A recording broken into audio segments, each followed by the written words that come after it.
Well, a young man who just graduated from the University of New England felt the urge to help others in need across the world. Despite knowing no one where he went and facing danger, he used his education and his drive to heal strangers. And News Center Maine's David Guildford met with him after returning home. Rob Motley has always loved helping people in difficult places. I got trained as a mountain assault climber.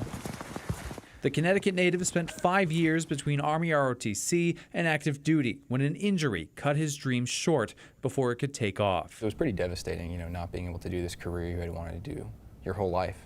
Filling the void, he took up mountain search and rescue before thinking hard about how he wished he had an occupational therapist when he was recovering. Really inquisitive, had a lot of great questions. He was really engaged. He ended up here at the University of New England's OT program, learning under Dr. Chris Winston. But as he dove into his master's program, something burned inside him. Rob watched the suffering in Ukraine at the hands of an invading army.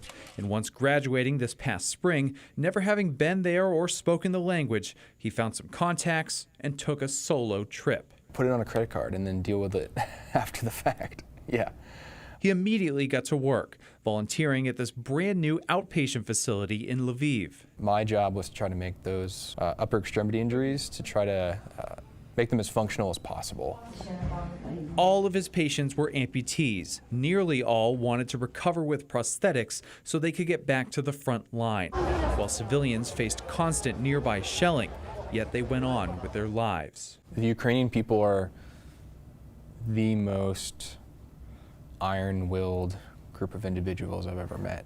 I mean, their resolve is, I don't think we can even comprehend it here. After 6 weeks, Rob returned to Maine. I might cry, and you can too, if you want to do that.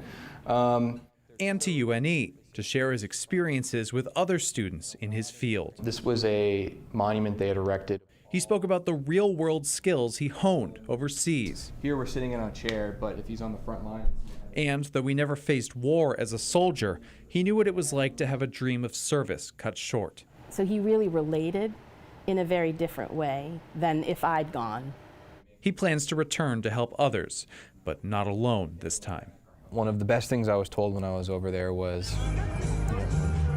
when volunteers come over, it reminds us that we're not alone in this fight. In Portland, David Guildford, News Center, Maine. Not only does Rob Motley want to go back to Ukraine, he estimates that there are so many buried mines in the country that Ukrainians will likely be losing limbs for multiple generations to come, meaning occupational therapists will be in demand for just as long.